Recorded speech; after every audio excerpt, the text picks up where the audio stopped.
बच्चों, तो electrostatic potential and capacitance का एक नया लेक्चर और आज हम पढ़ने जा रहे हैं पैरेलल प्लेट कैपेसिटर।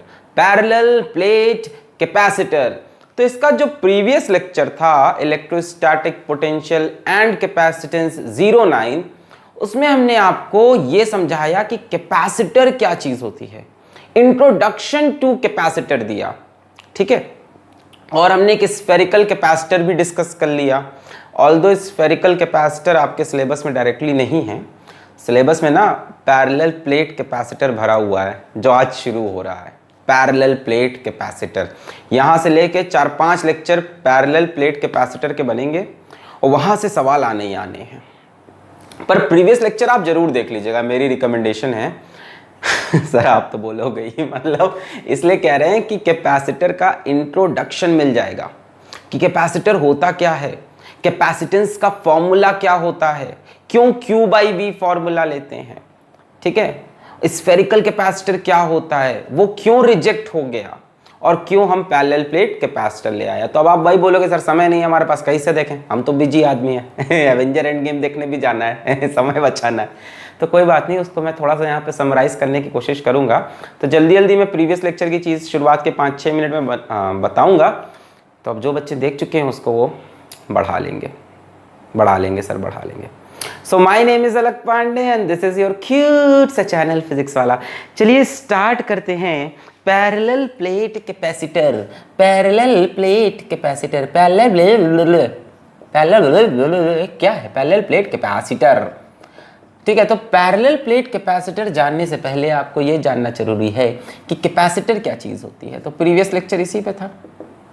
कैपेसिटर वो चीज होती है जो इलेक्ट्रिकल एनर्जी को अपने अंदर स्टोर करके रख ले और जरूरत पड़ने पे एक साथ सारी एनर्जी दे दे, एक साथ सारी एनर्जी दे दे। अब आप बोलोगे सर यही काम तो बैटरी करती है, बैटरी भी तो एनर्जी देती है, कौन सी, इलेक्ट्रिकल एनर्जी। देखो बैटरी में क्या दिक्कत थी कि बैटरी धीमे धीमे एनर्जी देती है। बैटरी से हम अचानक से कहें कि हमको 50 एम्पियर का करंट दे दो, 25 एम्पियर का करंट दे दो, तो वो उसके बस की बात नहीं है। वहां पे हम इस्तेमाल करते हैं कैपेसिटर। जैसे हमारा कूलर हो गया, कूलर का पंखा होता है, कूलर के पंखे को स्टार्ट होने के लिए एक बहुत हैवी करंट चाहिए, है ना। जैसे मोटर हो गई, डीसी मोटर, घर में टुल्लू होता है, तो टुल्लू को स्टार्ट होने के लिए बहुत हैवी करंट चाहिए, चलते रहने के लिए नहीं, शुरू करने के लिए सिर्फ। स्टैटिक फ्रिक्शन ना, कोई चीज रुकी है उसको स्टार्ट करना मोशन टफ होता है, तो उसके लिए एक हैवी करंट चाहिए और वो हैवी करंट प्रोवाइड करता है कैपेसिटर। ये अपने पास इलेक्ट्रिकल एनर्जी स्टोर करके रखा रहता है। जब भी कोई कहता है बहुत ज्यादा चाहिए, लो भाई एनर्जी, है ना। तो ये सारी चीजें बताई थी मैंने कैपेसिटर के बारे में। तो ये इलेक्ट्रिकल एनर्जी स्टोर करता है, या कई लोग बोलते हैं कि इलेक्ट्रिकल चार्ज स्टोर करता है, एक ही बात है। चार्ज को स्टोर किया तो क्या स्टोर किया, एनर्जी, वही चार्ज फ्लो करा देगा। So capacitor is a device which stores electric charge और इलेक्ट्रिकल एनर्जी, ये हमने बताया था। फिर हमने बताया था कैपेसिटेंस क्या चीज होती है। कैपेसिटेंस होती है इसकी एबिलिटी टू होल्ड चार्ज, कितना चार्ज स्टोर कर सकता है, क्या इसकी एबिलिटी है, इसकी क्षमता क्या है, इसका भौकाल कितना है, कितना चार्ज रख सकता है, अचानक से जरूरत पड़ने पे कितना चार्ज दे सकता है, उसको हम कैपेसिटेंस बोलते हैं। और फॉर्मूला बनता है Q/V। अब कहोगे सर फॉर्मूला तो Q होना चाहिए, चार्ज रखता है, Q/V क्यों होता है, तो इसके लिए आप प्रीवियस लेक्चर देखिए, इलेक्ट्रोस्टैटिक पोटेंशियल एंड कैपेसिटेंस 09, नीचे लिंक दे देंगे, वहां पूरा एक्सप्लेन किया डिटेल में कि V क्यों आया है, ठीक है। इसकी यूनिट जो होती है कैपेसिटेंस की, इसकी SI यूनिट होती है, देखो यहां से कूलम, नीचे वोल्ट, इसको हम बोलते हैं फैरेड।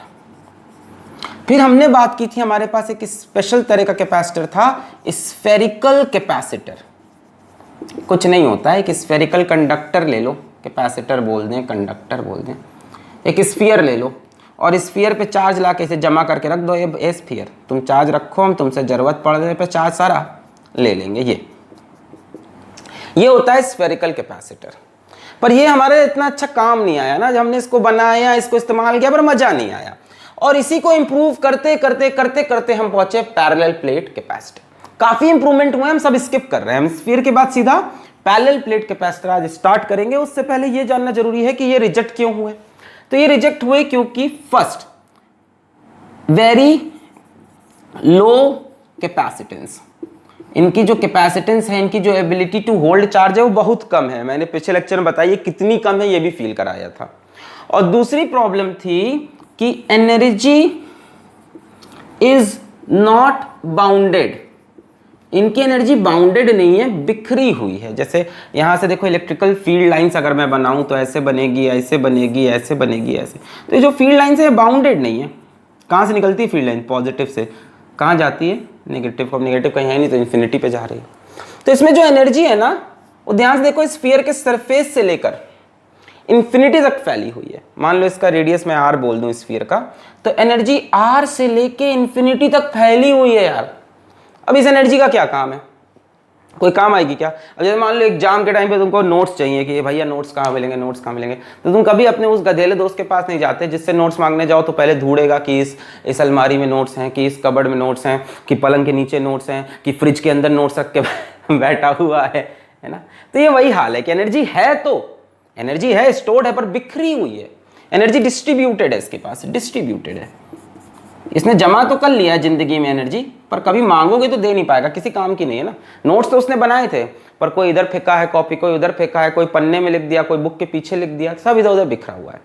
ऐसे समय पे हम क्या करते हैं? हम नोट्स मांगने जाते हैं लड़कियों के पास, क्योंकि लड़कियां सारे नोट्स बनाकर एक जगह पे संभाल कर रखती हैं। नोट्स लेने ही जाते हैं, सबका दिमाग चलने लगा सर है ना। तो लड़कियां तो वहां पे हम लोग जाते हैं ताकि हम लोग को नोट्स मिल जाए, क्योंकि वो सारे नोट्स संभाल के रखती हैं। तो प्रॉब्लम मतलब बात इतनी नहीं कि सिर्फ नोट्स चाहिए, बात ये है कि नोट्स एक जगह पे चाहिए, एनर्जी एक बार में चाहिए। कल पेपर है भाई, ऐसा थोड़ी ना चलेगा। तो स्फेरिकल कैपेसिटर का प्रॉब्लम है, एक तो कैपेसिटेंस बहुत लो है, एक तो नोट्स ढंग से बनाए नहीं है इन्होंने, और जो बनाए हैं वो बिखेर के रखे हैं। तो इसलिए ये बकवास कैपेसिटर है, और इसको हम नहीं पढ़ के पैरेलल प्लेट कैपेसिटर स्टार्ट करेंगे। ठीक है, बोलोगे पढ़ाया क्यों? अब सवाल आ सकता है यहाँ से। इसका एनर्जी स्टोर का जो फॉर्मूला सिखाया प्रीवियस लेक्चर में, वो याद रखना जेईई मेंस के लिए। तो भाई ये चीज मजा नहीं आई, कैपेसिटेंस लो, एनर्जी बिखरी हुई। तो हमने कहा कुछ नया कैपेसिटर बनाते हैं, जुमझा करके हमने बहुत से इंप्रूवमेंट किए, और फाइनली हमारी जिंदगी में आया पैरेलल प्लेट कैपेसिटर। मिटा रहे हैं इतना। एक चीज और पढ़ी थी हमने, energy stored in a capacitor. Energy stored in a capacitor का फॉर्मूला था U = Q²/2C। परेशान नहीं हुआ, ये डिराइव करेंगे हम पूरा पैरेलल प्लेट कैपेसिटर के लिए, मस्त इसको डिराइव करेंगे एकदम। Potential energy stored in a parallel plate capacitor. ठीक है, इसकी कोई डेरिवेशन नहीं है, तो डेफिनेशन है, डेरिवेशन नहीं है तो डेफिनेशन है, फॉर्मूला है ये एज इट इज, ऐसे डिफाइन किया गया कैपेसिटेंस को। Ability to hold charge, this is energy stored in a capacitor, Q²/2C। Q है उसके ऊपर चार्ज और C है उसका कैपेसिटेंस। इतना नोट कर लो जो चाहो, सब आएगा आज के लेक्चर में नया। मिटा दें, शुरू करें। ओके, तो आज हम बात करने जा रहे हैं पैरेलल प्लेट कैपेसिटर की। तो जैसा कि नाम सजेस्ट कर, अच्छा एक चीज सुन लो, एग्जाम में जो सवाल आने वाला है वो पैरेलल प्लेट से ही आने वाला है। पैरेलल प्लेट लंबा टॉपिक चलेगा, ठीक है। आज इंटरेस्टिंग चीजें ले लेंगे इसकी, कैसे बनता है, क्या होता है, फॉर्मूला क्या होता है, एनर्जी स्टोर क्या होता है, छोटे मोटे न्यूमेरिकल कहाँ से आते हैं, इक्वल चार्ज होने चाहिए कि शायद अनइक्वल चार्ज में भी काम बन जाए, फोर्स क्या लगती है एक प्लेट की वजह से दूसरी प्लेट पे, ये सारी बातें आज करेंगे। समझ ही गए होंगे जो लोग पढ़ चुके हैं। हाँ, तो मैं बात करता पैरेलल प्लेट कैपेसिटर की। हाँ, पैरेलल प्लेट कैपेसिटर मतलब एक प्लेट, दो प्लेट। सर 2 प्लेट छोला समोसा ऑर्डर कर देना मेरे लिए, छिछी भूखो। ये 2 प्लेट होनी चाहिए। कंडीशन सुनो, 2 प्लेट हो, पैरेलल हो आपस में, ठीक है। दोनों प्लेट का एरिया सेम होना चाहिए। मान लो इसका एरिया A1, इसका area A2, these two area must be same. और प्लेट्स के बीच का डिस्टेंस छोटा होना चाहिए। ये पैरेलल प्लेट कैपेसिटर बन रहा है। एक प्लेट पे पॉजिटिव चार्ज, एक प्लेट पे negative charge. Parallel plate capacitor में 2 प्लेट होती हैं, दोनों का एरिया सेम होना चाहिए और प्लेट्स के बीच का डिस्टेंस बहुत बहुत बहुत छोटा होना चाहिए। अब क्या पॉजिटिव और नेगेटिव चार्ज इक्वल होना चाहिए? देखो अभी हम बोल दे रहे हैं कि इक्वल होना चाहिए, बट आगे हम अनइक्वल में भी डिस्कस करेंगे केस। तो अभी हम मान लेते हैं यहां पे +Q, यहां पे -Q, +Q -Q। अब देखो फायदा क्या है, फायदा क्या है? फायदा ये है कि इलेक्ट्रिक फील्ड लाइंस यहां पे देखो बाउंडेड है, प्लस से निकलती है माइनस पे खत्म होती है, प्लस से निकली माइनस पे खत्म, प्लस से निकली माइनस से खत्म, प्लस से निकली माइनस। तो बाउंडेड यहाँ पे इलेक्ट्रिकल एनर्जी है ना। जैसे लड़कियों से हम किताब मांगने गए थे नोट्स, तो वही वाला हाल है, सब बांध के रखा है एक जगह, स्फीयर ऐसे बिखेर के रखा है, जिसने बांध के रखा है। तो एनर्जी इज बाउंडेड और कैपेसिटेंस भी ज्यादा होता है इस वजह से। दो ही प्रॉब्लम थी स्फीयर में, कैपेसिटेंस कम है, एनर्जी बिखरी हुई, तो एनर्जी तो बाउंड हो गई, बंध गई। कैपेसिटेंस भी ज्यादा होता है इसकी वजह से। D should be much much much less than the area, मतलब ये बहुत कम डिस्टेंस होना चाहिए, ये प्लेट बहुत बड़ी हो as compare to the distance between them.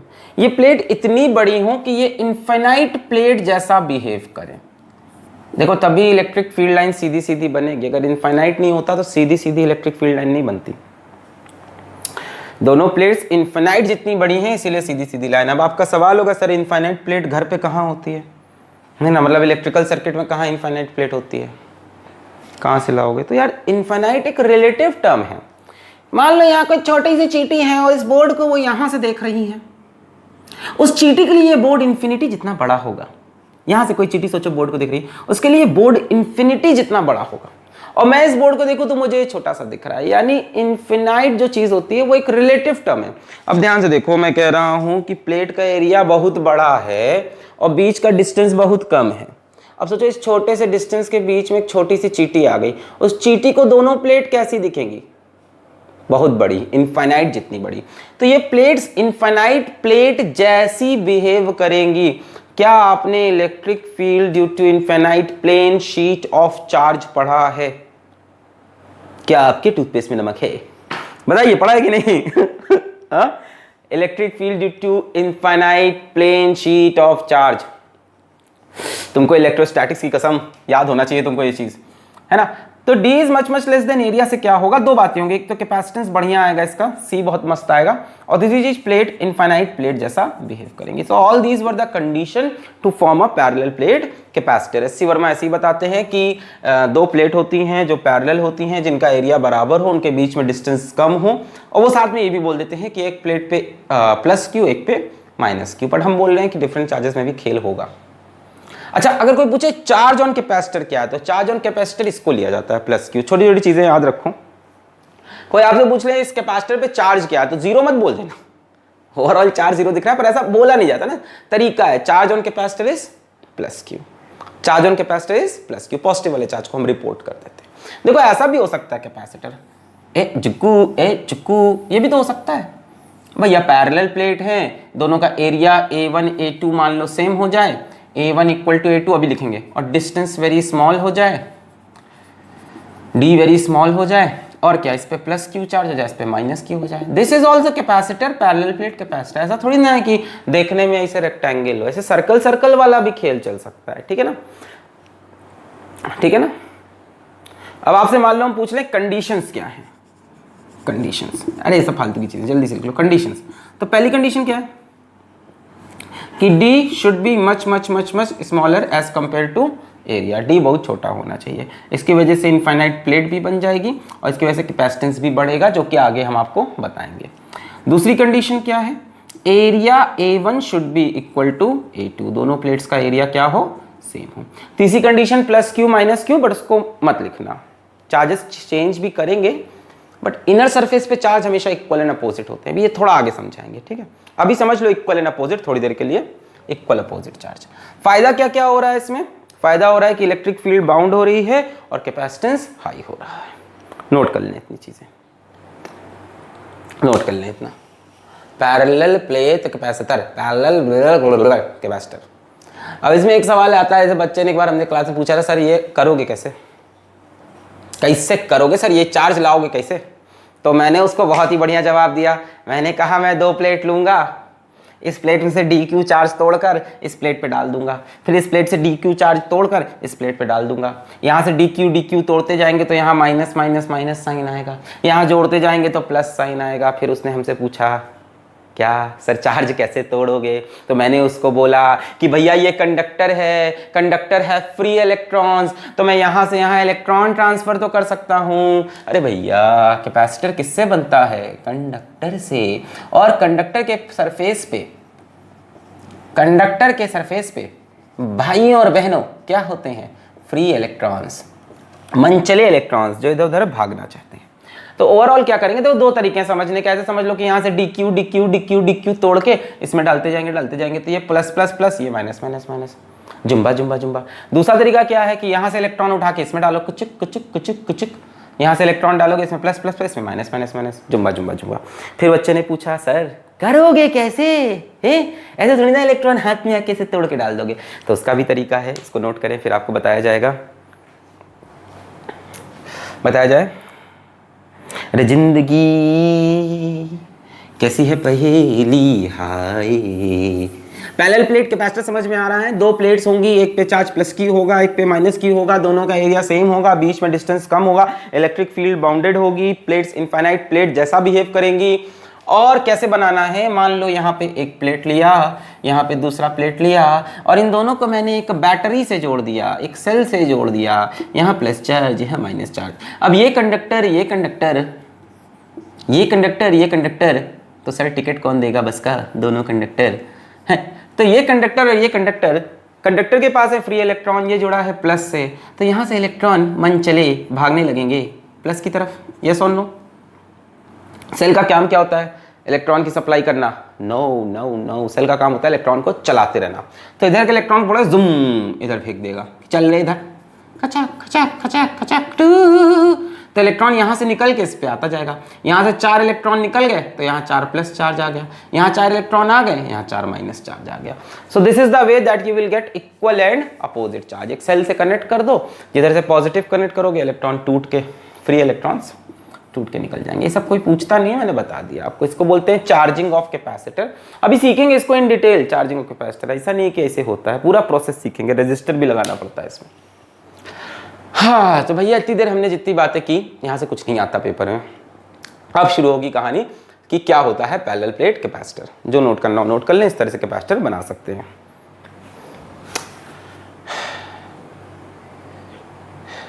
यहाँ से जितने इलेक्ट्रॉन निकले इधर पहुंच गए, मिटा दिया जाए। अच्छा, अब बात आती है what is the capacitance of a capacitor. Capacitance, इसका एरिया ए लिख लो, इसका एरिया ए लिख लो, एरिया सेम होगा, ठीक है। Capacitance of a capacitor, capacitance of a capacitor. तो कैपेसिटेंस के लिए जो सिंबल यूज करते हैं सी होता है, फॉर्मूला होता है Q by V, charge by potential. Charge जितना कैपेसिटर के ऊपर हो, पोटेंशियल जो कैपेसिटर के ऊपर हो, ठीक है। ये डेफिनेशन थी, चार्ज जितना कैपेसिटर के ऊपर हो, पोटेंशियल जितना कैपेसिटर के ऊपर हो, ये डेफिनेशन थी स्फेरिकल कैपेसिटर के लिए। जैसे जैसे कैपेसिटर चेंज हुए, दुनिया आगे बढ़ी, डिस्कवरीज हुई, वैसे वैसे ये डेफिनेशन भी थोड़ी थोड़ी चेंज होती गई।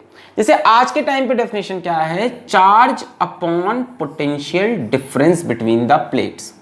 क्योंकि आपके सिलेबस में बेसिकली बात होनी है पैरेलल प्लेट कैपेसिटर की, तो इन प्लेट्स के बीच का पोटेंशियल डिफरेंस आप रखेंगे, पोटेंशियल नहीं रखेंगे। अगर कोई स्फेरिकल से कंपेयर करे तो समझ जाएगा। देखो स्फीयर में भी कहानी यही थी, आराम से समझो, आराम समझो। दिल है कि मानता नहीं, समझाने का मन करता है। Q बाई V लिखते थे, यहाँ चार्ज Q, पोटेंशियल V। पता है V नहीं डेल्टा V ही लिखा है। एक पोटेंशियल यहाँ का लिया है, एक पोटेंशियल इन्फिनिटी का लिया है। यहाँ V थोड़ी ना लिखा है, यहाँ पे डेल्टा V लिखा है, V of this minus V of infinity. और इन्फिनिटी का पोटेंशियल कितना होता था? 0, इसलिए फॉर्मूला बन जाता था Q बाई V।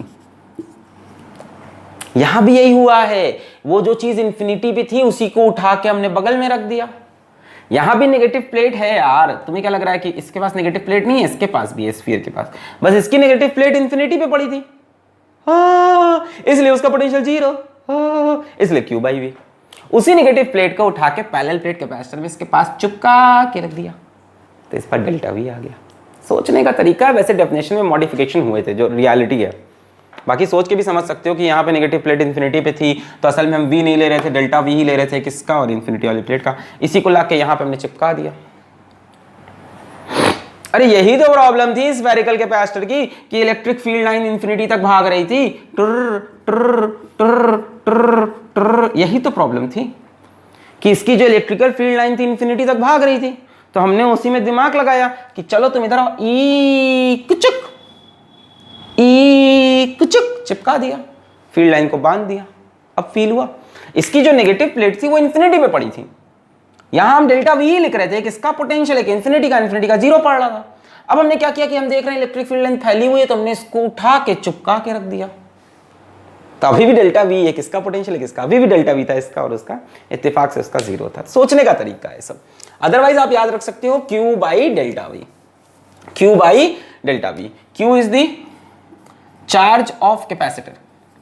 अब चार्ज ऑन कैपेसिटर हमने बता दिया सिर्फ पॉजिटिव वाले को माना जाता है, ठीक है। And delta V is potential difference between plates, potential difference between plates. ये तरीका है कैपेसिटेंस डिफाइन करने का। तो कैपेसिटेंस किस पे डिपेंड करता है? कैपेसिटेंस डिपेंड करता है चार्ज पे और पोटेंशियल डिफरेंस पे, क्योंकि सर कैपेसिटेंस का फॉर्मूला यही है। नहीं भाई, कैपेसिटेंस ना ही चार्ज पे डिपेंड करता है ना ही पोटेंशियल डिफरेंस पे। सर फॉर्मूले में तो दिख रहा है C is equals to Q by delta V. अरे यार रेजिस्टेंस का फॉर्मूला याद है? रेजिस्टेंस का फॉर्मूला होता था V by I, potential by current. तो क्या रेजिस्टेंस पोटेंशियल और करंट पे डिपेंड करता था? रेजिस्टेंस तो लेंथ, एरिया वगैरह पे डिपेंड करता था, याद है? Resistance R is equals to rho L by A. तो जैसे सर्किट का एलिमेंट रेजिस्टर था, वैसे ही सर्किट का एलिमेंट कैपेसिटर है। वैसे ही सर्किट का एक एलिमेंट मैग्नेटिज्म में कौन सा बताया था? इंडक्टर आएगा। रेजिस्टेंस, कैपेसिटेंस, इंडक्टेंस, तीनों कौन से एलिमेंट हैं? सर्किट के एलिमेंट हैं। इनकी वैल्यूज किस पे डिपेंड करती है? वी आई पे, क्यू वी पे ना भाई, बनाते ही फिक्स हो जाता है। इसको बनाते ही इसका कैपेसिटेंस फिक्स हो चुका है। Q और V चेंज होंगे इस वैल्यू के अकॉर्डिंग। जैसे ही इसको बनाया, ऊपर वाले ने इस पे ठप्पा लगा दिया, तुम्हारा कैपेसिटेंस तो इतना ही है, 2 माइक्रोफैराड है, ठीक है। Capacitance is already fixed. Capacitance resistance की तरह है, लेंथ, एरिया, मटेरियल, इन सब पे डिपेंड करता है, ना कि Q एंड V पे। याद रखना, capacitance depends upon dimensions and medium. कैसे? सर प्रूफ करो। और प्रूफ करते हैं। Capacitance depends upon dimensions and medium. चलिए प्रूफ देते हैं हम आपको इस बात का। ये अदालत सबूत मांगती है सर, सबूत। Capacitance depend upon dimensions and medium. C is equals to Q by delta V में C तो कांस्टेंट है, कैपेसिटेंस तो कांस्टेंट है किसी गिवन मटेरियल का। Q और V चेंज होंगे, है ना। ऐसे लिख सकते हो Q is equals to C delta V। समझे? चलो आप प्रूफ देते हैं। प्यारे बच्चों, let us try to work it out. मान लो इस प्लेट का नाम है 1 और इस प्लेट का नाम है 2। ये एक प्लेन शीट ऑफ चार्ज है जो कि इंफिनिटी तक गई है, यानी infinite plane sheet of charge बोल सकते हैं। इसकी वजह से यहां पे इलेक्ट्रिक फील्ड कैसी होगी? अवे फ्रॉम पॉजिटिव चार्ज ऐसे होगी, तो हमने बोला E1। ये एक negative plane sheet of charge है जो कि इनफाइनाइट तक गई है, infinitely long negative plane sheet of charge. इसकी वजह से इसी जगह पे इलेक्ट्रिक फील्ड यहां बना, नीचे बना ले, इलेक्ट्रिक फील्ड कैसी होगी?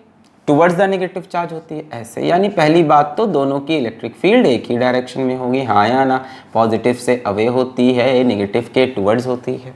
अगर मैं पूछूं what is the value of E1, तो आपको याद हो प्लेन शीट के लिए हमने इलेक्ट्रिक फील्ड की वैल्यू पढ़ी थी सिग्मा बाई 2 एप्सिलॉन नॉट, और ये डिस्टेंस पे डिपेंड नहीं करती थी। भूल गया मैं सब कुछ, याद रहा ना अब कुछ, सिर्फ कूलम्स लॉ याद है ना। कूलम्स लॉ छोड़ के कुछ नहीं याद sir. 1/4 pi epsilon naught Q1 Q2 by R²। तो इसके लिए कुछ नहीं करना है, इंटरनेट पे आपको टाइप करना है, यूट्यूब पे electric field due to plane sheet of charge, physics वाला आपको लेक्चर मिल जाएगा, मैंने पढ़ाया था।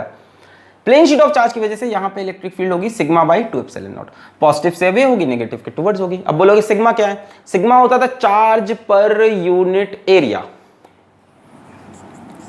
Q बाई 2 तो रह गई, charge per unit area. Sigma is charge per unit area, charge per unit area side में लिख लेते हैं सिग्मा।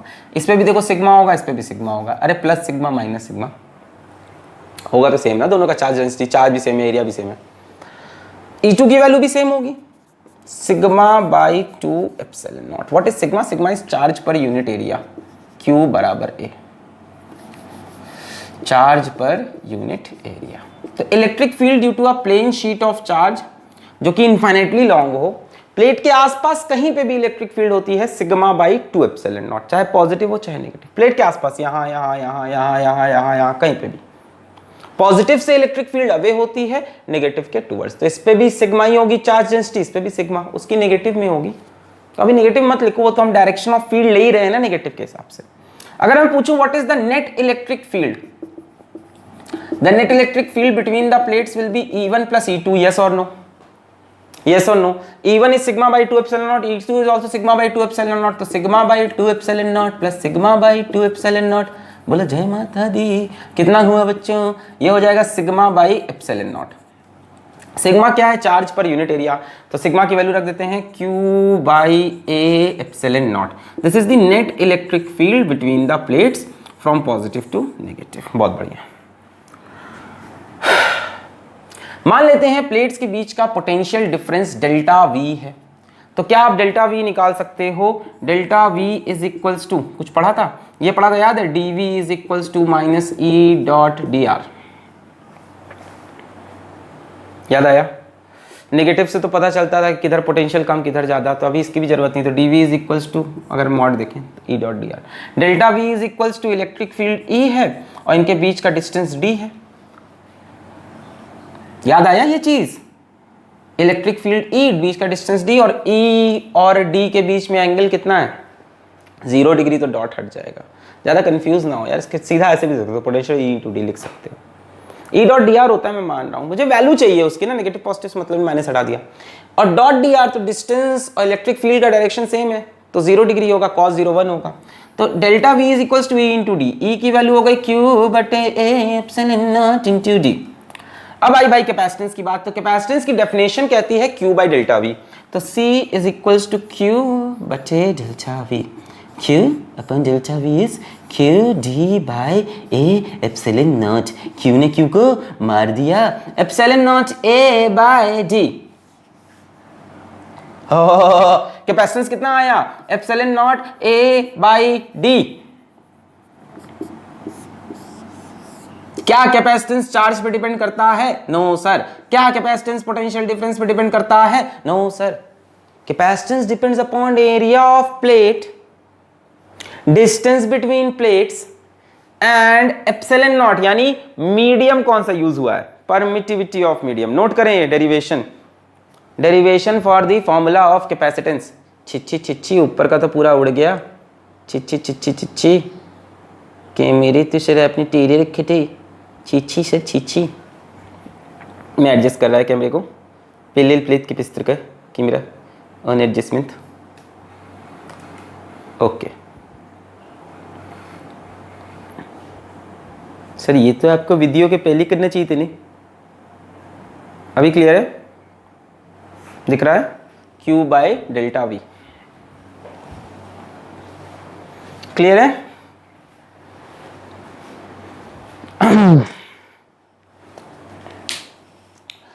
लिख लिया? अब देखो कैपेसिटेंस यहां तक समझ में आया कि नहीं? एक पॉजिटिव प्लेट एक नेगेटिव प्लेट, इनके बीच में इलेक्ट्रिक फील्ड ऐसे, पॉजिटिव प्लेट की वजह से इलेक्ट्रिक फील्ड इधर, नेगेटिव की वजह से इधर, प्लेन शीट ऑफ चार्ज, जिस पे प्लेन शीट ऑफ चार्ज जो कि इनफिनिटली लॉन्ग इलेक्ट्रिक फील्ड होती है सिग्मा बाई 2 एप्सिलॉन नॉट, इसकी वजह से सिग्मा बाई 2 एप्सिलॉन नॉट, इसकी वजह से भी sigma by 2 epsilon naught. Sigma की वैल्यू होती है चार्ज बाई एरिया, तो हमने पहले दोनों की फील्ड को जोड़ दिया, फिर सिग्मा की जगह charge by area epsilon not, फिर हमको पोटेंशियल डिफरेंस निकालना था, तो हमने कहा इलेक्ट्रिक फील्ड इनटू डिस्टेंस, तो इलेक्ट्रिक फील्ड डिस्टेंस कर दिया, फिर कैपेसिटेंस निकालना था Q बाई डेल्टा वी, तो Q अपॉन डेल्टा वी की जगह Q D by epsilon not, वहां से जो निकाला वो डाला, और C की value I epsilon naught A by D, जिससे ये साबित हुआ कि कैपेसिटेंस सिर्फ और सिर्फ डायमेंशंस और मीडियम पे डिपेंड करता है, चार्ज और पोटेंशियल पे डिपेंड नहीं करता है। मिटा दें सब? Okay, so now we can say that capacitance of a capacitor depends only upon dimensions and medium. Dimensions and medium. बोल सकते हैं C is equals to epsilon naught A by D. अच्छा, हमने एक चीज बोली थी, D is much much much much less than A। अब देखो फायदा होगा, D छोटा होगा, A बड़ा होगा, कैपेसिटेंस ज्यादा होगा। यही मैं शुरू में बता रहा था। इस D को जितना छोटा कर दोगे कैपेसिटेंस उतना ज्यादा हो जाएगा। D को जितना छोटा करोगे एरिया उतना बड़ा दिखेगा और कैपेसिटेंस उतना ज्यादा। और यहां दिख रहा है एप्सिलॉन नॉट, ये कहां से होता है, परमिटिविटी ऑफ मीडियम, तो मीडियम पे डिपेंड कर रहा है। तो capacitance depend upon dimensions of capacitor and medium.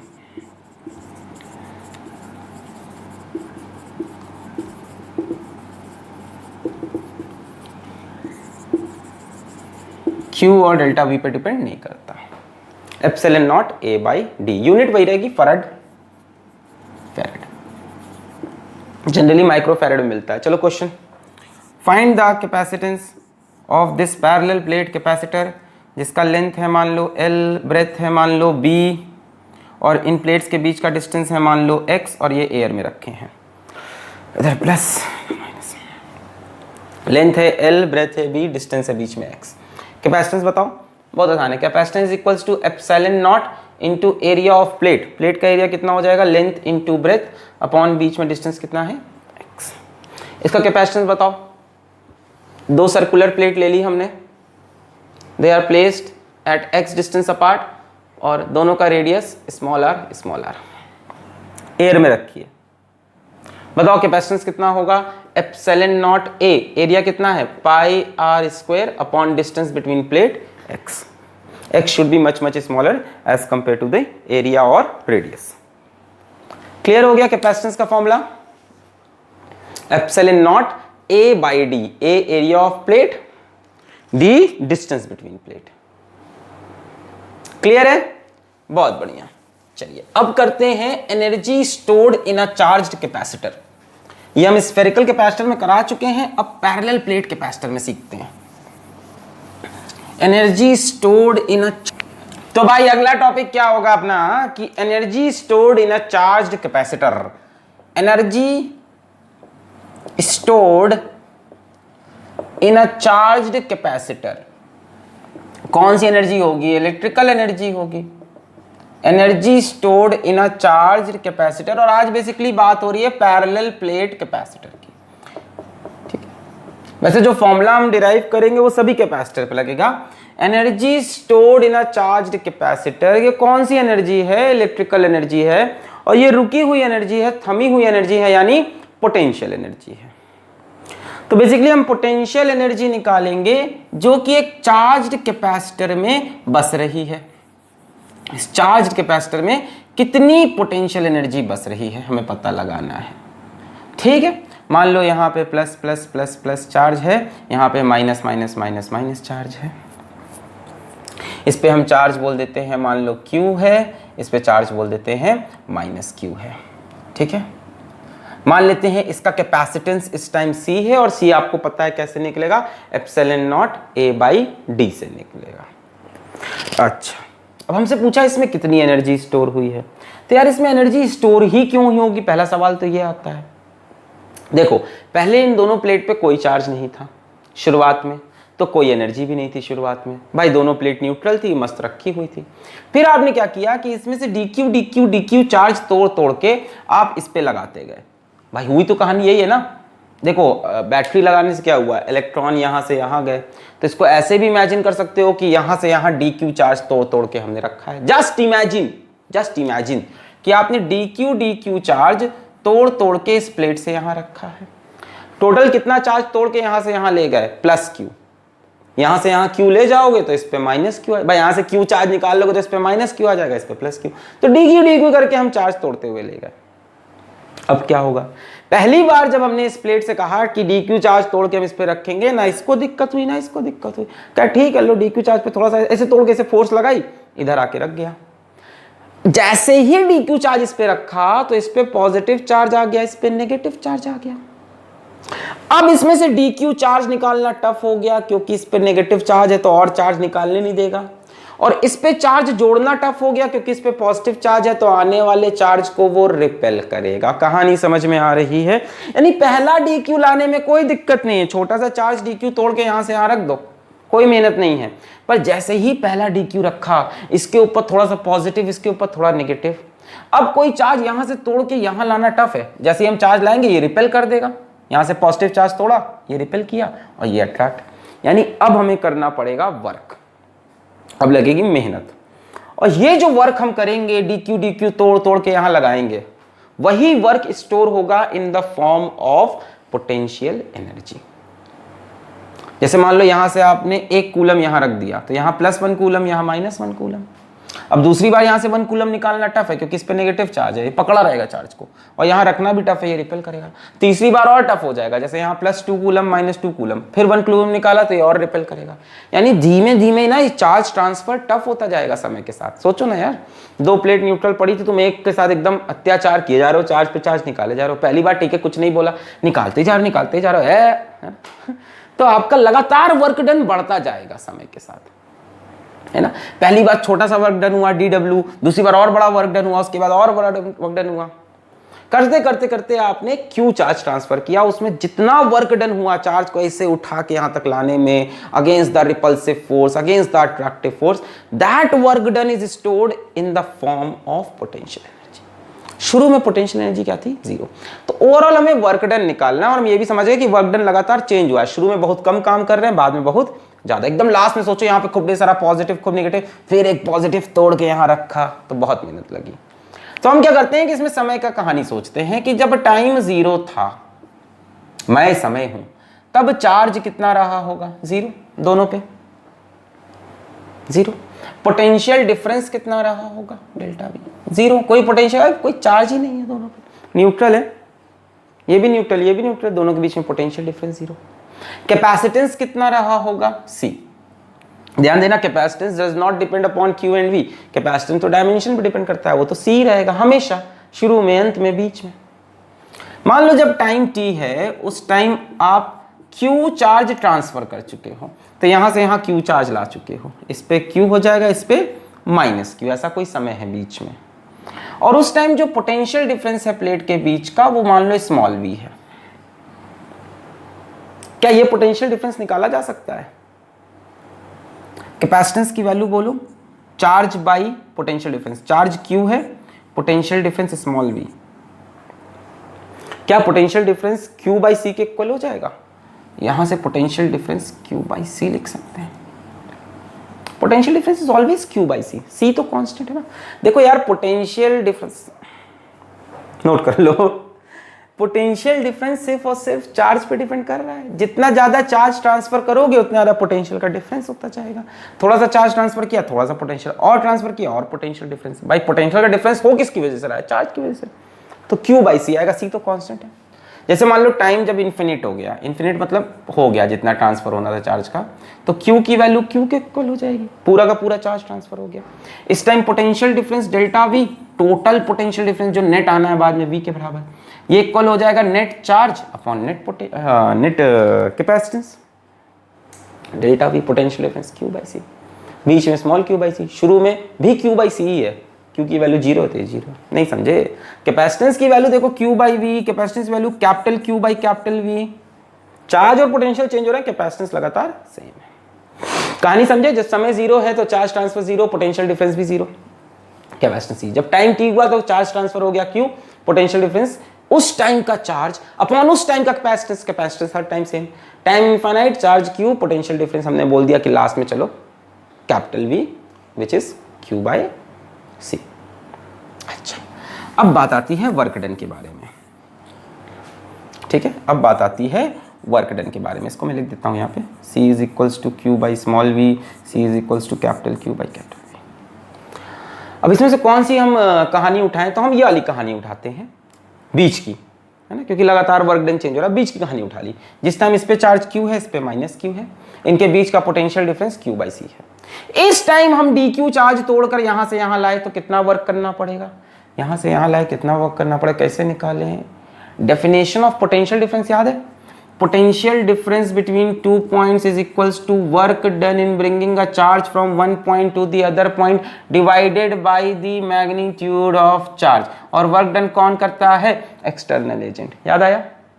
Definition of potential difference. Potential difference between 2 points is equals to work done per charge in bringing the charge from one point to another point. यहाँ से dW by external agent is equals to dQ into delta V.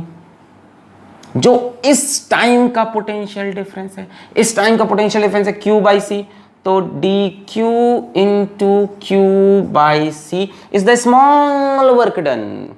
अब आपको total work done चाहिए, कब से कब, जब charge zero से लेके चार्ज जब Q तक पहुंचा, या पोटेंशियल डिफरेंस जीरो से लेके कैपिटल V या Q बाई सी तक पहुंचा। So total work done by external agent, हम ही तो कर रहे हैं तोड़ तोड़ के काम, is equals to integration of all small work done integration of Q d Q by C. अब चार्ज के टर्म में इंटीग्रेशन, तो शुरू में चार्ज जीरो है, बाद में कैपिटल क्यू, यहां से 1 बाई सी बाहर आ गया constant, integration of Q d Q from zero to capital Q. 1 by C को बाहर रखो, क्यू डी क्यू का इंटीग्रेशन होगा Q square by two, Q square by two, x d x का integration x square by two, इसमें Q square by two, zero square by two, तो overall Q square by two. So this is the formula. हो तो गया, यही work done store हो गया in form of potential energy Q square by two C. अब potential energy क्या होती है भाई, देखो, this work done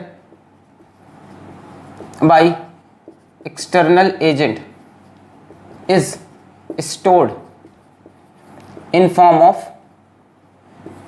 potential energy. कई लोग कह रहे हैं सर आप पहले तो कुछ और बताए थे पोटेंशियल एनर्जी की डेफिनेशन, अभी बताएंगे, सब टेंशन क्यों ले रहे हो। तो पोटेंशियल एनर्जी की वैल्यू कितनी आ जाएगी, क्यू स्क्वायर बाई टू सी, यही तो है। अब कई लोग कह रहे हैं नहीं सर पोटेंशियल एनर्जी के लिए आप पहले वो सिखाते थे कहानी कि U final minus U initial is equals to work done by external agent, याद है ऐसे लिखते थे शायद, u final minus u initial is equals to negative of work done by electric force, क्या क्या कहानी बताई थी पता नहीं, is equals to work done by external agent, याद है। अरे तो यही तो लिखा है भैया, इनिशियल पोटेंशियल एनर्जी तो जीरो है ना, शुरू में दोनों प्लेट ऐसे पड़ी है, क्या पोटेंशियल एनर्जी, कुछ नहीं है। आपने जब चार्ज स्टोर किया तो पोटेंशियल एनर्जी बन गई, तो final potential energy is equals to positive of work done by external agent Q square by two C. Note करें, विस्तार में हमने आपको डेरिवेशन समझाई Q square by two C. ये क्या किया समझ में आ रहा है, शुरू से अंत तक की कहानी बताई। कितना चार्ज लेके जाना है, जीरो से लेके क्यू तक, जीरो से लेके बीच की कंडीशन ले ली, जब क्यू माइनस क्यू, तब डी क्यू ले जाने में वर्क डन हुआ D Q into delta we, delta we उस टाइम था Q by C.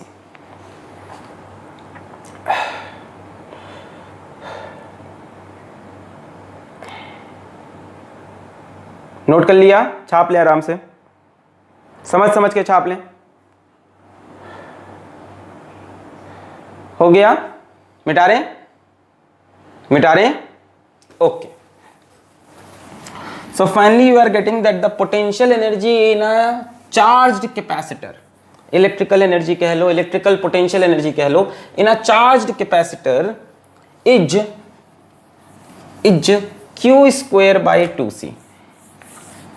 U is equals to Q square by 2C।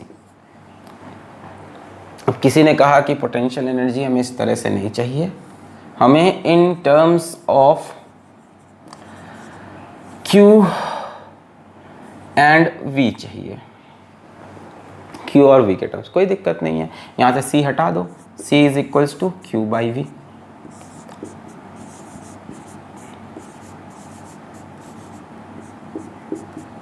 Half Q V, ठीक है, सी की जगह क्यू बाई वी रख दोगे तो मिलेगा हाफ क्यू वी। ऐसे भी लिख सकते हो पोटेंशियल एनर्जी, ऐसे भी याद रख सकते हो, ऐसे भी याद रख सकते हो। कोई कहता है नहीं in terms of V and C चाहिए, कह रहा है क्यू हटा दो, तो क्यू हटा सकते हैं कि नहीं, Q is equals to C V रख दो, क्यू की जगह सी वी रख दो, C square V square by two C, half C V square.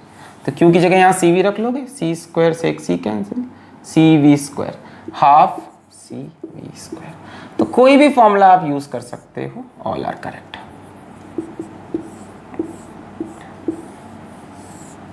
Half C V square Q square by 2c half Q V. याद रखना सब, एक बढ़िया टॉपिक आएगा dielectric in capacitor, battery connection, disconnection, वहाँ ये सब चीज़ें इस्तेमाल होगी। Q square by 2c half C V square half Q V. Clear है? चलिए, तो ये थी energy stored in a charged capacitor. Energy stored in a charged capacitor. इस पे एक सवाल देख लो, सिंपल सा है। मान लो यहाँ एक प्लेट है, इसका एरिया A है, और यहाँ एक और प्लेट है, इसका एरिया भी A है। इनके बीच का डिस्टेंस मान लो D है। इस पे प्लस Q चार्ज है, इस पे माइनस Q चार्ज है। ये प्लेट हमने पकड़ के रखी हुई है, ये प्लेट फिक्स्ड है। इस प्लेट को हम खींच कर इस प्लेट से दूर लेके गए।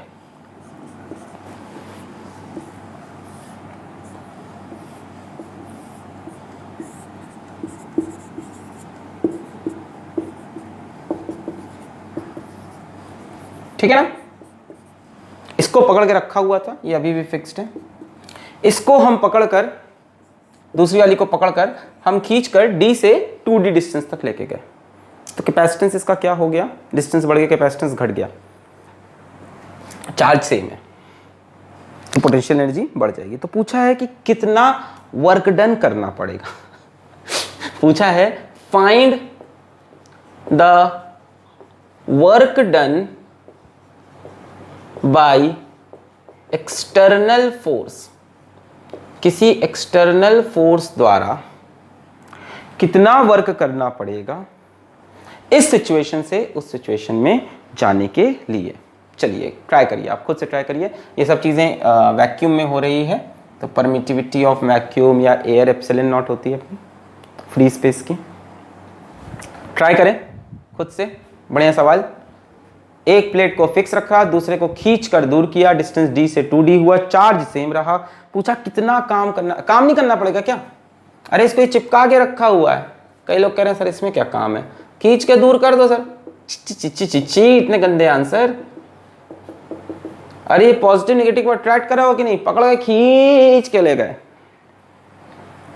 देखो कैसे करोगे इसको। एक तरीका तो है फोर्स इनटू डिस्प्लेसमेंट किया जाए। फोर्स लगातार चेंज हो रहा है क्योंकि डिस्टेंस चेंज, इतना समय नहीं है, कर सकते हैं ऐसे। फोर्स भी कांस्टेंट है यहाँ पे, अभी कराएंगे बाद में। अभी देखो पहले आसान तरीके से, work done by external agent is equals to change in potential energy. यही तो पोटेंशियल एनर्जी की डेफिनेशन ही है। चेंज इन पोटेंशियल एनर्जी ही तो फिजिक्स में डिफाइंड है। फिजिक्स में पोटेंशियल एनर्जी तो डिफाइंड नहीं है। Work done by external agent is equals to change in potential energy, यानी final potential energy minus initial. खत्म। यहां की पोटेंशियल एनर्जी निकाल लो, यहां की निकाल लो। पोटेंशियल एनर्जी का फॉर्मूला है, पोटेंशियल तो दिया नहीं, यहाँ Q और C दे रहा है, तो Q स्क्वायर बाई 2C वाला फॉर्मूला यूज करो। देखो ना कैपेसिटेंस मिल जाएगा, A D एप्सिलॉन नॉट सब पता है, V तो दिया नहीं। तो फाइनल पोटेंशियल होगा Q square by 2C final, Q square by 2C initial. यहां से Q square by 2 final capacitance, यहां से कैपेसिटेंस कितना हो जाएगा? Epsilon naught A by 2D minus Q square by initial capacitance. Initial कितना हो जाएगा?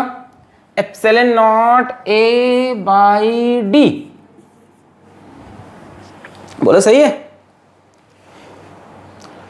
Final epsilon naught A by 2D, initial epsilon naught A by D, Q square by 2। तो यहां से Q square upon 2 epsilon naught A by D तो पूरा common हो गया। बचा क्या? Q square upon 2 epsilon naught A by D पूरा कॉमन हो गया। बचा क्या? यहाँ से बच रहा है 1 अपॉन 2 बाई 2, तो ये 2 ऊपर चला गया, और वहाँ से कुछ नहीं बच रहा, तो -1। यही होगा।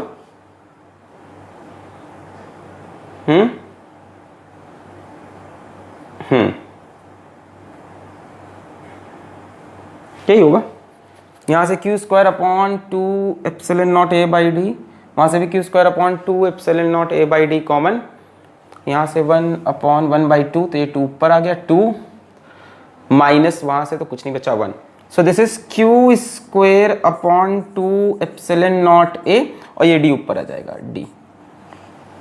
This is the change in potential energy, so this much will be the work done by external agent. Note करें, क्लियर है? आसान था, ऐसा कुछ इसमें नया नहीं किया। This was very easy. इसको करने का एक और तरीका बताएंगे, बट ये पोटेंशियल एनर्जी मेथड था। पोटेंशियल एनर्जी का formula Q square by 2c। कभी भी पता है इलेक्ट्रोस्टैटिक्स में वर्क डन पूछ रहा हो और आपको फोर्स इनटू डिस्प्लेसमेंट का मेथड नहीं समझ में आ रहा हो, किसी भी तरह के क्वेश्चन में, जरूरी नहीं कैपेसिटर में, कहीं पे भी आपको वर्क डन पूछ रहा हो कि इस चार्ज को यहां से यहां उठा के ले गए तो क्या वर्क डन होगा, इस चार्ज को यहां से यहां रखा तो क्या वर्क डन होगा, तो आप चेंज इन पोटेंशियल एनर्जी वाला फॉर्मूला लगा दो। Work done by external energy is equal to change in potential energy. सिर्फ कैपेसिटर में नहीं, कहीं पे भी। U final minus U initial, Q square by 2c final, Q square by 2c initial, 2 epsilon naught c की जगह epsilon naught a by 2d, epsilon naught a by d, यहाँ से Q square on 2 epsilon naught a by d, ये 2 minus 1। Clear है? Q square d upon 2 epsilon naught a। अब देखो इसको करने का एक और तरीका है, उसके लिए मैं आपको एक कंसेप्ट पढ़ा दूं। पहले एक छोटा सा कंसेप्ट पढ़ो, फिर इसी क्वेश्चन को फिर से करते हैं। आंसर क्या आया हमारा?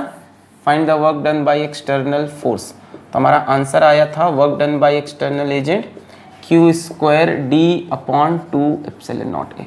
अच्छा, दूसरा तरीका क्या है? पहले आप एक नया कंसेप्ट पढ़ो, पूरा हेडिंग लगाना है, बढ़िया एक टॉपिक है पूरा एकदम किताब का, मैं इसी क्वेश्चन के अंदर समझा रहा हूं। फोर्स ऑन ईच, या ऐसे लो, force on one plate of capacitor due to other plate. देखो इससे भी काम बनेगा, ध्यान से देखो।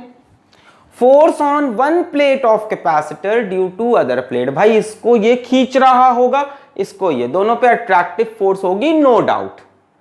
हम किसी पे भी फोर्स निकाल लें, दोनों पे डायरेक्शन अलग अलग होगा। भाई इसको ये इधर फोर्स से खींच रहा होगा, इसको ये इधर। इसी फोर्स के अगेंस्ट तो खींच के आपने वर्क किया है, electrostatic force. Force on one plate of capacitor किसकी वजह से? Due to other plate. और देखते हैं,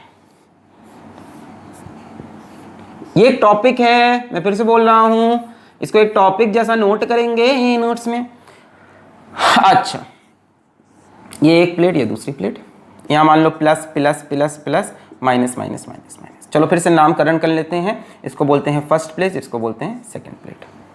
हमें इसकी वजह से इस पे फोर्स चाहिए, बाकी सब वही सब मान लो, प्लस क्यू माइनस क्यू, बाकी सब वही, एप्सिलॉन नॉट और एरिया ए, डिस्टेंस इनके बीच का डी, बाकी सारी चीजें simple.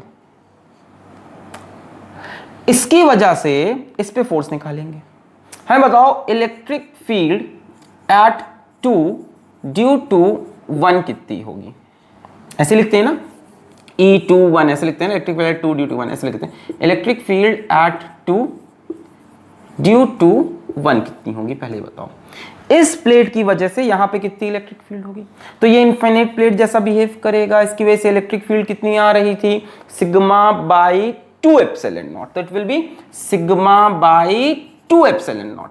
What is sigma? Sigma is charge upon area, तो this will be charge upon 2a epsilon not. बोलो सही है? एक की वजह से, एक की वजह से, दूसरी की वजह से इलेक्ट्रिक फील्ड भी यही होगी। इसकी वजह से इलेक्ट्रिक फील्ड यहां पे, और इसकी वजह से इलेक्ट्रिक फील्ड का डायरेक्शन क्या होगा? पॉजिटिव से अवे, ऐसे होती है इलेक्ट्रिक फील्ड, है ना। E ड्यू टू 1 एट 2, ठीक है, E एट 2 ड्यू टू 1, जैसे भी E ड्यू टू 1 एट 2,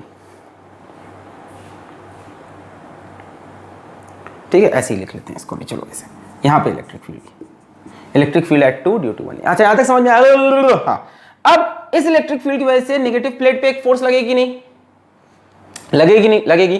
किस तरफ लगेगी नेगेटिव फोर्स? इस तरफ। भाई नेगेटिव चार्ज पे फोर्स लगती है opposite to the direction of electric field. Force on negative charge is opposite to the direction of electric field. और फोर्स कितनी होती है? Force on 2 due to this electric field is equals to force on a charge in an electric field is equal to होती है Q times of E। याद आया?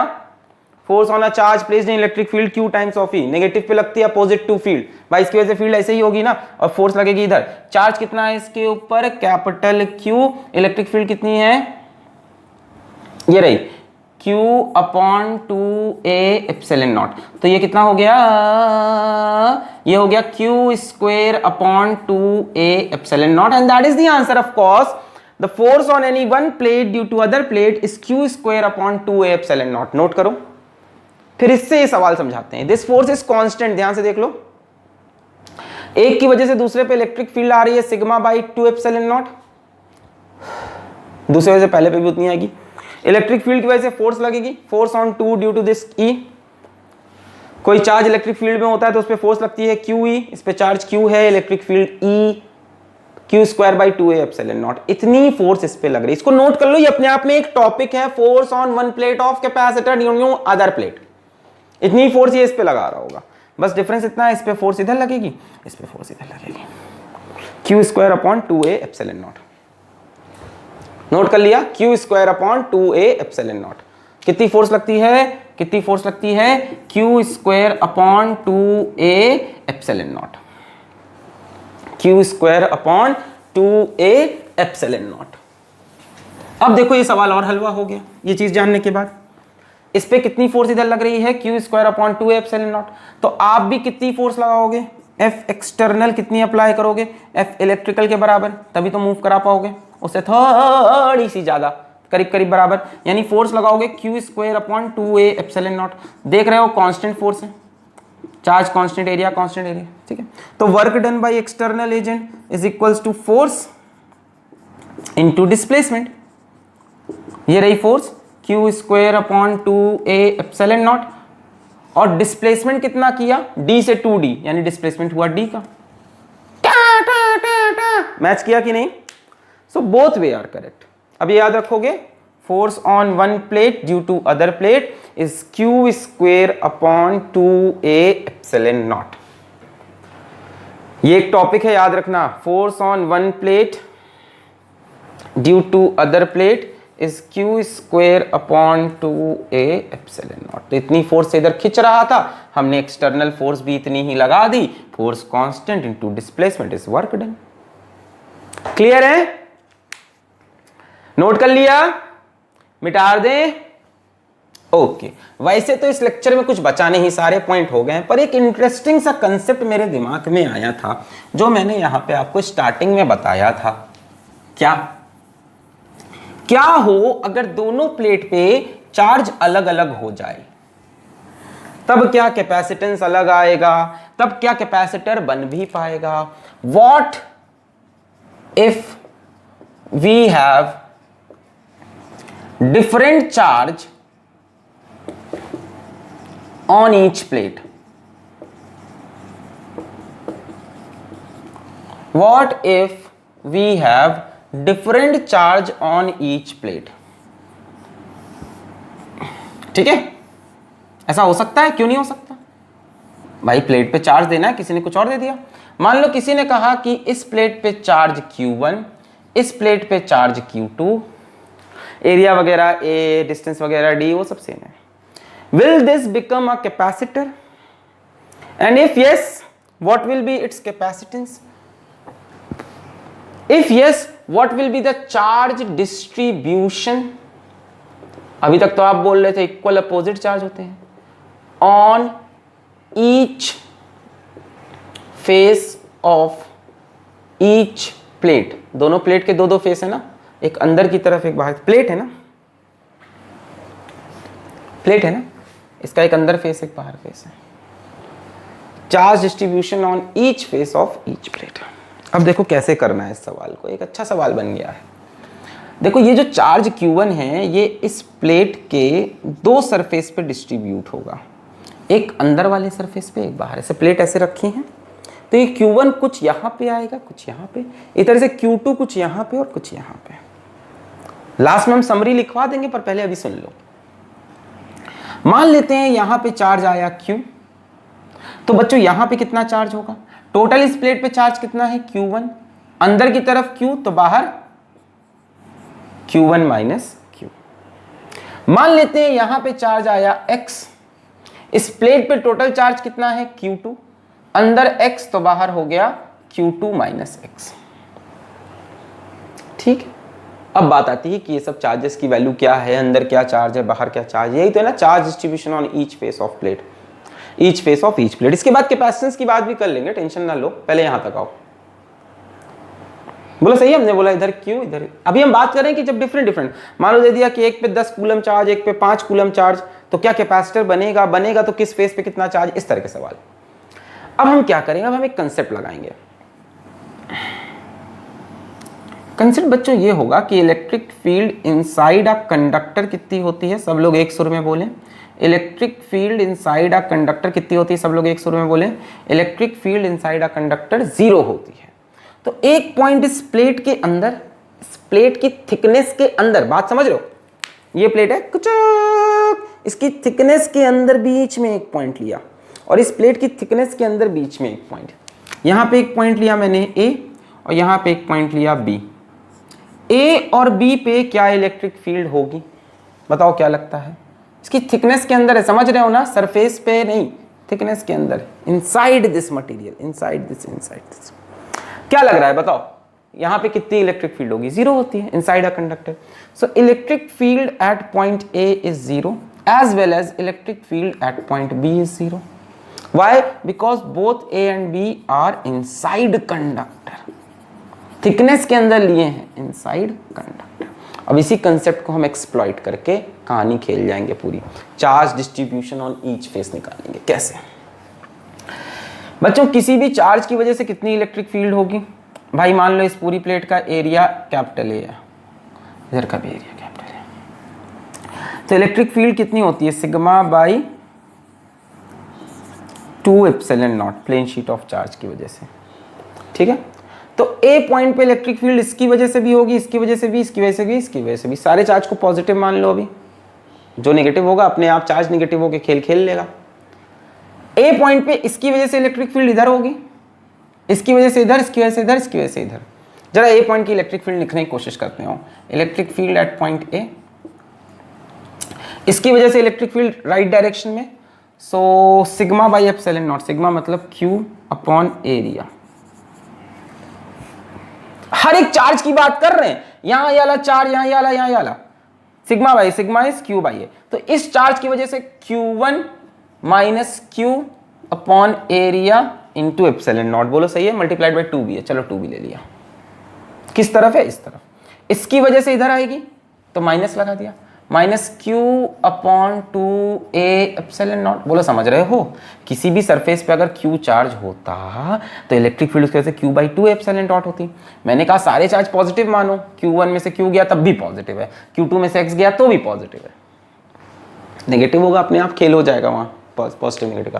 तो इसकी वजह से इस पॉइंट पे इलेक्ट्रिक फील्ड इधर होगी, इसकी वजह से इधर, इसकी वजह से भी इधर, और उसकी वजह से भी इधर, है कि नहीं, उन सब से अपोजिट होगी। माइनस इसकी वजह से minus X upon 2A epsilon not minus Q2 minus X upon 2A epsilon naught, और ये सारी इलेक्ट्रिक फील्ड मिला के 0 होगी। यहाँ से हम 2A एप्सिलॉन नॉट शायद कॉमन ले सकते हैं सब में से, 1 upon 2A epsilon not common हो गया। बचा क्या मेरे पास, बच रहा है Q1 minus Q minus Q minus X minus Q2 plus X। यहां से minus X plus X cancel, ये उधर जाके 0। सो इक्वेशन बन रही है Q1 minus 2Q minus Q2 is equals to 0। Q1 minus 2Q minus Q2 is equals to 0। इसी तरह से इलेक्ट्रिक फील्ड B पॉइंट पे 0 करो। B पॉइंट पे इलेक्ट्रिक फील्ड इसकी वजह से, ये चार्ज इधर है, इसकी वजह से इधर होगी, बाकी इसकी वजह से इधर, इसकी वजह से इधर, इसकी वजह से भी इधर। Q2 minus X upon 2A epsilon not minus X upon 2A epsilon not minus Q upon 2A epsilon not minus Q1 minus Q upon 2A epsilon naught. ये वैल्यू हो जाएगी 0। यहाँ से 1 by 2A epsilon not common, Q2 minus X minus X minus Q minus Q1 plus Q, minus minus plus, ये cancel, ये उधर जाके 0। Q2 minus 2X minus Q1 is equals to 0, equation number 2। छापो।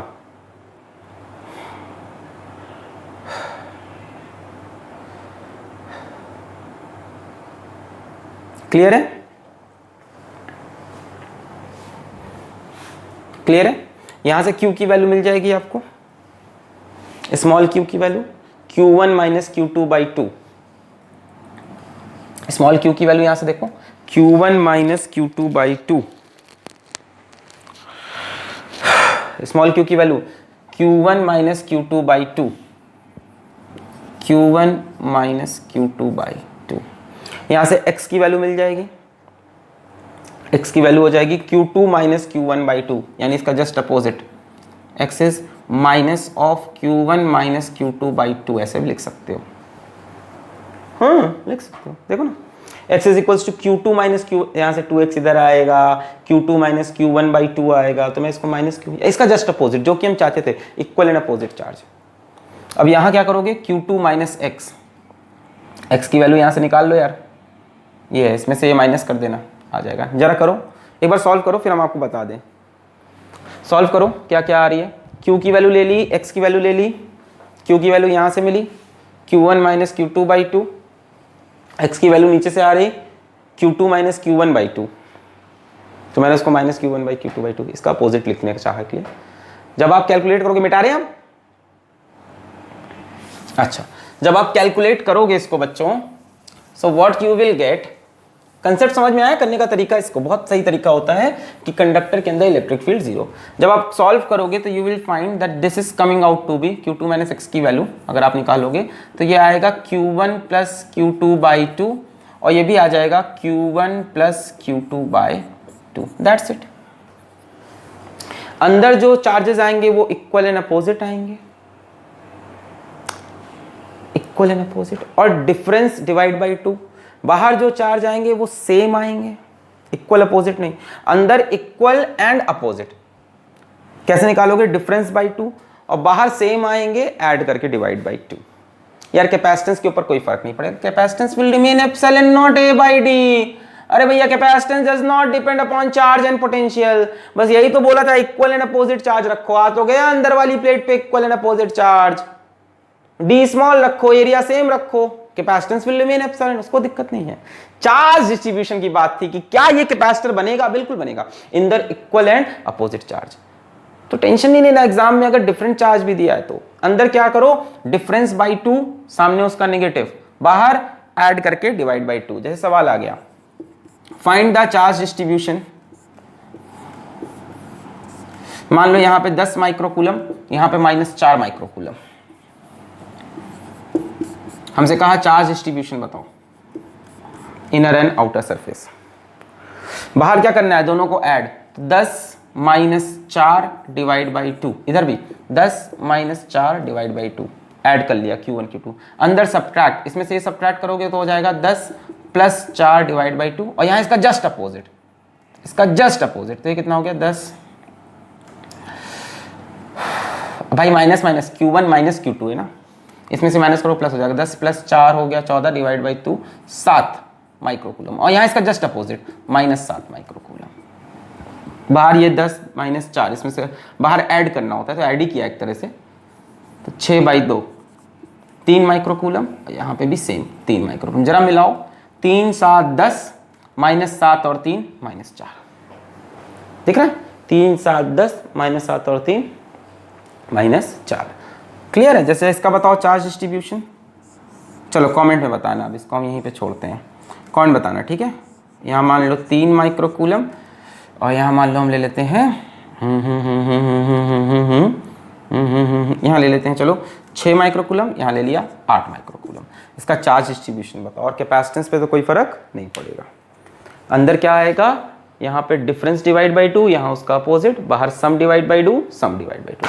तो यहीं पे पैरेलल प्लेट कैपेसिटर का introductory lecture खत्म होता है। अभी तो पैरेलल प्लेट कैपेसिटर पे और लेक्चर आएंगे। पढ़ाई करते रहें। All the very best.